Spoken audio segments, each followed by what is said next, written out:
Ada yang jujur begitu benar, tapi ya mereka berhasil.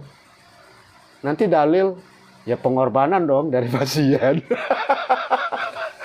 Tapi ilmu Allah kan tidak seperti itu. Kita membodohi diri kita sendiri. Kita udah tidak jujur terhadap diri kita sendiri. Nanti kalau kita tidak jujur, ini yang berontak.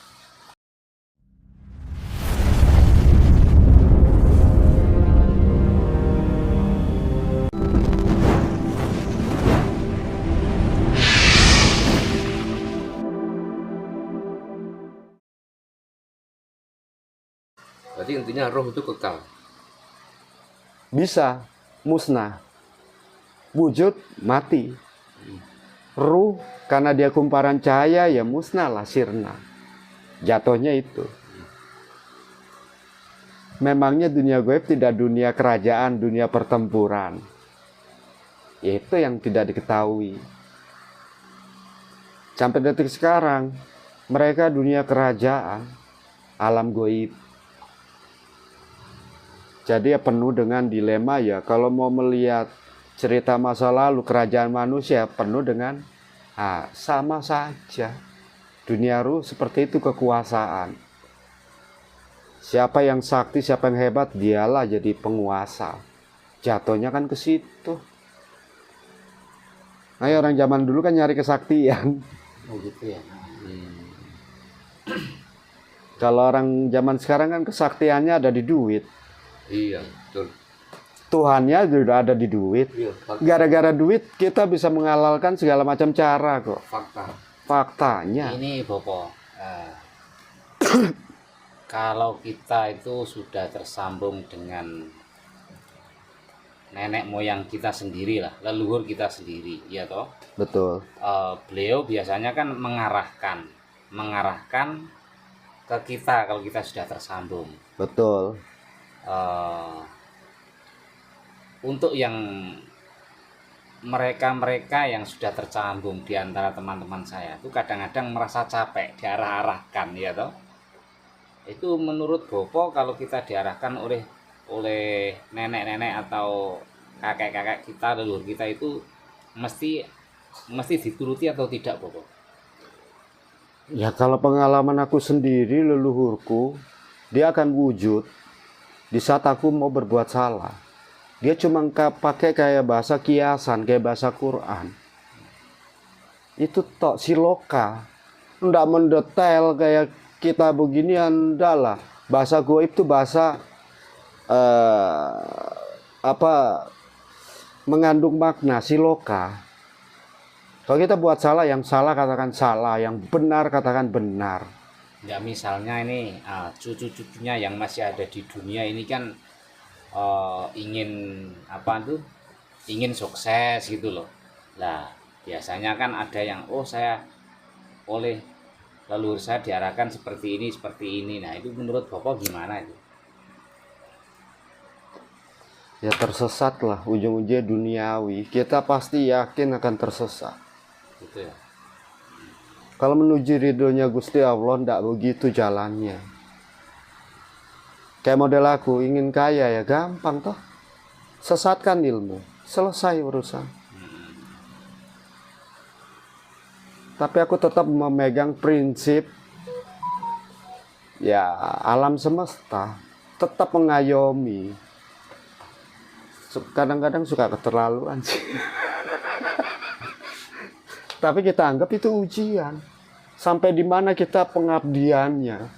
Walaupun di titik terendah sekalipun kita masih tetap memegang teguh ya ajaran itu. Itulah ujian buat diri kita. Jangan bilang ingin kaya gampang. Sesatkan ilmu. Selesai urusan. Caranya gimana, Bu? Caranya gimana misalkan? Ya ada pasien dibuat cerita 10-15 juta. Mau apa? Lah 15 juta satu pasien. Satu bulan ada 30 saja. Sehari satu. Udah berapa? Bisa nggak kira-kira beli mobil? Itu dengan cara itu nanti kita akan cepat bertemu Tuhan. Betul. Iya kan? Tapi ada yang jujur juga sih. Ada yang jujur begitu benar. Tapi ya mereka berhasil. Nanti dalil ya pengorbanan dong dari pasien. Tapi ilmu Allah kan tidak seperti itu. Kita membodohi diri kita sendiri. Kita udah tidak jujur terhadap diri kita sendiri.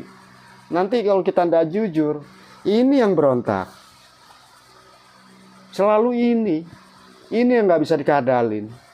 Otak akan mempengaruhi batin tapi tidak bisa ditipu.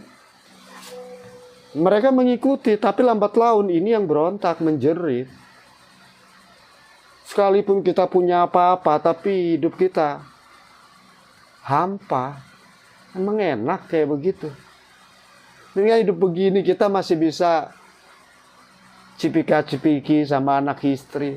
Orang yang berduit emang bisa begitu? Nggak bisa. Waktu mereka tidak ada untuk keluarga. Itu sudah banyak cerita-cerita melalui perantara pasien-pasien yang wong sugih-sugih. Ceritanya tentang, ya ujung-ujungnya perselingkuhan jatuhnya. Tapi kadang gini Bapak, Allah juga itu kadang juga tidak adil. Kadang ada orang yang hidupnya itu boya-boya, gitu, nggak mengenal kebaikan, tapi rezekinya banyak.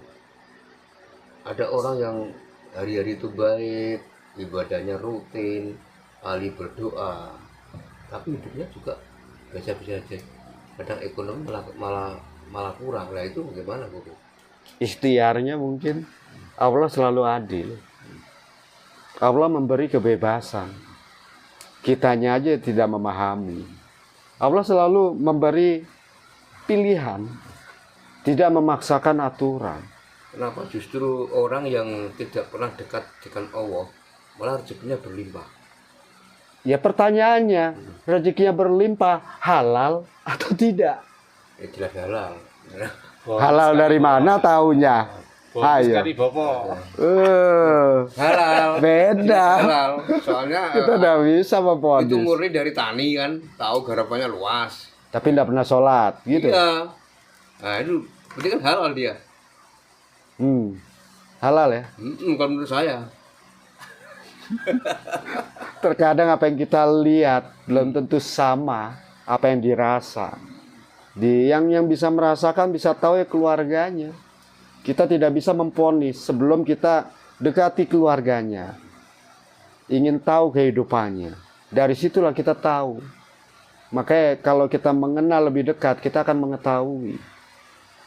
Tidak bisa kita hanya sawang sinawang. Terkadang semua ya fata morgana. Apa bedanya Nuh? Hah? Punya mobil, punya...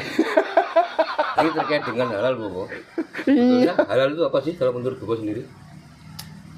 Jalan yang tidak merugikan orang. Atau... Ya intinya itu tok. Jalan yang tidak merugikan orang. Iya, salah satunya itu. Menjolimi orang. Kita kembali ke cerita Wali Songo. Betul. Ya. Ketika Sunan Kalijogo belum menjadi Sunan, belum jadi wali, beliau kan namanya kan Raden Said, beranda Lokaja dan terkenal dengan ngerampok, maling, gitu, begal, barang-barang orang yang kaya-kaya dulu kan dirampok. Itu kan jelas kan barang haram, ya kan? Kan hasil ngerampok. Betul. Nah, ketika hasil rampok itu dibagikan ke orang-orang miskin, bermanfaat kan? Betul. Akhirnya kan kok bisa menjadi halal, padahal kan itu hasil rampokan. Keadaan yang menentukan. Ya, kalau zamannya Wali Songo dikaitkan zaman sekarang, tidak nyambung pelajaran kecualinya. Itu kan keadaan. Melihat kesengsaraan banyak orang tidak makan, kelaparan semuanya. Akhirnya mau tidak mau, ya mungkin aku akan mengikuti jejak seperti itu. Kalau keadaannya seperti itu. Berarti intinya barang haram otomatis menjadi halal ya? Kecuali, kecualinya. Nah, kira-kira orang bisa memahami nggak pelajaran kecuali? Sama dengan pelajaran hukum alam. Siang bisa jadi malam, malam bisa jadi siang. Kecuali kita harus bisa menentukan sikap kecuali itu dengan keadaan. Kecuali ada gerhana atau gerhana bulan atau matahari, jatuhnya kan ke situ. Itu hukum alam. Itu berarti kecuali ya, kayak apa yang dilakukan Wali Songo. Iya, kecuali. Nah, apabila kecuali itu masuk, yang salah memang jadi benar, yang benar bisa jadi salah. Itu hukum alam. Sekarang tadi buku mengatakan bahwa itu kecuali kan. Betul. Jadi tujuannya kan untuk kebaikan. Betul. Ketika ada orang yang sebagai mucikari, ya kan, menjadi WTS, ya kan, kerjanya di klub malam. Nah, beliau saya yakin pasti punya tanggungan keluarga di rumah, ya kan. Berarti itu juga nanti uang hasil dari kerja mereka itu juga uang nanti akan menjadi uang halal, bukan uang haram. Yang haram halal itu dari perbuatan manusia itu sendiri. Tapi tetap ada karma jatuhnya. Itu yang menciptakan aura. Kalau dalam sisi spiritual, amal dan perbuatan jatuhnya. Dilala hidup mereka tidak ada yang berkah, tapi itu buat dalil. Banyak yang di akhir endingnya ngena semua kok. Tidak ada yang ujungnya bahagia, itu jarang. Apa bedanya penjudi?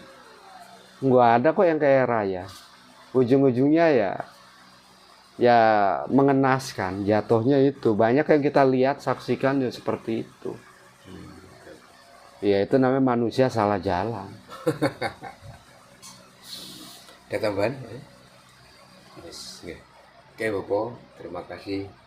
Salam damai Pertemuan pada malam hari menjadi pencerahan buat kami dan teman-teman Bapak. Okay? Amin amin. Salam Insya Allah. Salam damai. Salam damai semesta alam.